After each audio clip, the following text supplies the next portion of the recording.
getting distressed messages from parents this morning letting me know about this. And this is actually a story we've been tracking over the last few hours. So the YMCA Quebec, they are closing their day camps. They're also closing their international language school.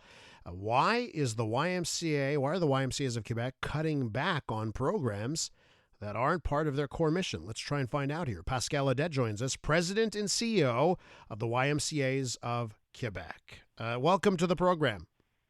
Thank you, Mr. Makos. Thank you for having me. Okay, so why don't you tell our listeners just exactly has been cut here? What has the YMCAs of Quebec decided to cut?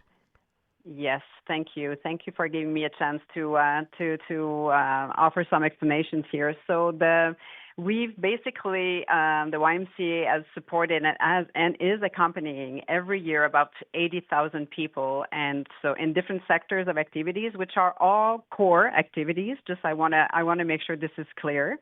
And we have had to look at refocusing our efforts to safeguard the financial health and long-term viability of the YMCAs. And so we've been experiencing a period of significant financial and organizational pressure, generating major revenue shortfall in 2025.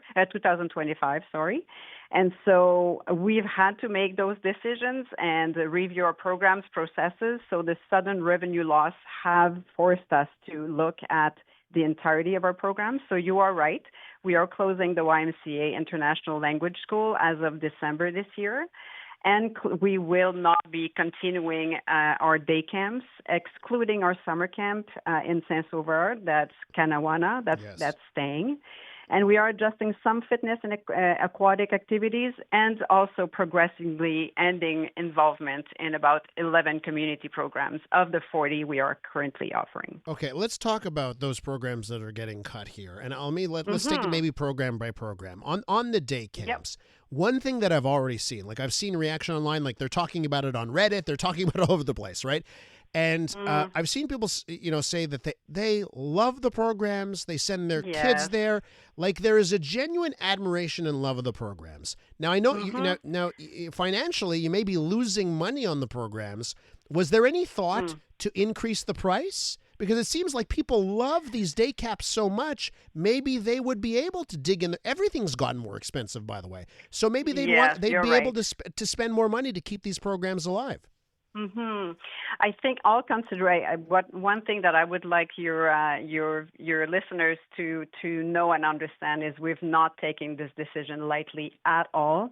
And although we will have to close up those programs, we are still going to be, and really we've looked at it globally as an organization, and we're still going to be able to maintain over 76% of our actual offering. And that's really what we focused on, is the 76% of the people that are on a daily basis or a monthly basis receiving services from the YMCA of Quebec will still be able to have those services. And so that's one part of my answer. The second is, yes, we have considered many options before having to make this very, very unfortunate decision. And we are very aware that the day camps and all our other programs are very well loved. We've been in operations for over 40 years. When it comes to the day camps, it is a very sad moment for our organization. Was there any thought on starting some sort of fundraising campaign based on maybe these cuts? Like say, hey, we're going to have to cut these programs, but let's try and save them together. Was there any other alternatives thought before making the decision to just cut them? Yes, as I said, everything was considered. We also already have a foundation, the YMCA Foundation. That's a separate entity, and they are doing fundraising every year. They are fundraising for the day camps, but obviously it is not sufficient for us to continue operating them. It is quite difficult to operate day camps, and every other day camps operators will confirm that to you. So, we are in significant loss, unfortunately. Well, see, I'm trying to get to that part of the side. Like, it almost seems like the money is not really the issue here. It's such a hassle. It's so onerous. There's so much work put into it that's part of the reason why you're letting go of the day camps. I think if it was that, we wouldn't have been continuing this program for over 40 years. So, please don't take lightly the efforts that were made, and it is not a one-year problem. It is not this year that is a problem. It has been an ongoing issue that we've really tried to maneuver through for many, many years. And many initiatives were put in place to figure out how to manage this reality, financial reality. Yeah. It is operationally not expensive, but heavy to manage. But we are good at it. This is where our expertise lies, and we are very sad that we have to now let go of a lot of seasonal staff, young people directly that we hire every summer, young seasonal employees that we hire, and a full-time staff of 5 people that are now having to look for another job. And so that's definitely have not been taken lightly. Can I ask you if you've looked at maybe another organization to maybe pass the day camps along to them? You are? We are in talks with the Quebec Camp Associations. They have many other members, such as we are one of them. And so, yes, we are in discussions with the different boroughs. They all have known in the last few days that this was happening. We are in active conversations with all of them, plus other organizations around them. And so our partners are all involved. We are putting all efforts to, if possible, migrate those families over to other programs. That's definitely something that our team has been working hard at in the last week. Okay, and more. So there could be some light at the end of the tunnel. Oh, absolutely, absolutely. And I would look for your boroughs, and we will keep them informed. We have sent letters to all our clients, our families that were affected yesterday. Yeah. And we are informing them of those efforts. Yes. Okay, let's move on to the language school here. We're with Pascale Audette, President and CEO of YMCAs of Quebec. So, Madame Audette, the International Language School is also going. Now, there's a lot of people want language training right now. You know, in Quebec, I'm sure there are people that have come to Quebec. They want to learn French. Why is this going away? Yes. So when it comes to French, thank you for asking the question. We have been offering the French language through the MIFI, the Immigration, Francization, and Integration Ministry. We were mandated to provide the courses, but we already have made the arrangement with the MIFI that will redirect future students to other partners. That's already in place, by the way. We also only have had about 100 students in those classes out of the 5,000 that were our regular clients annually.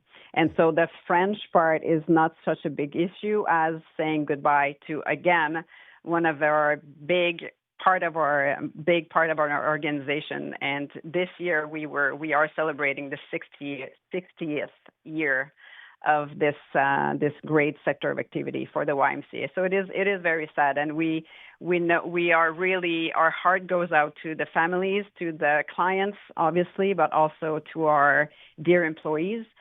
We are supporting them. We are there for them. And I want to emphasize that these announcements were also made now with the aim of providing as much predictability as possible to our employees, our customers, our partners.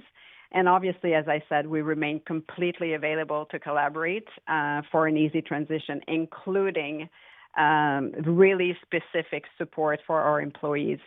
Now, when it comes to that hard decision, was it also come down to it's a money loser? It was losing money. It wasn't profitable. Was that another reason here? It is definitely the reason. Yes. Yeah. As a non-for-profit, we're obviously having to deal with those realities on a yearly basis. The reality is that it is getting harder and harder. All other non-for-profits will say. And 2025 has been specifically hard for us. Where are you expanding? Where have you been spending more resources on? It's been hard to spend more. We are spending more just to retain what we have. And as you're seeing, this is difficult to expand. So we're hoping now that we will be in a position where the goal will be to stabilize the organization, to ensure we can continue making significant impact. As I said before, we're still going to be maintaining 76% of our direct impact on the ground through our different sectors.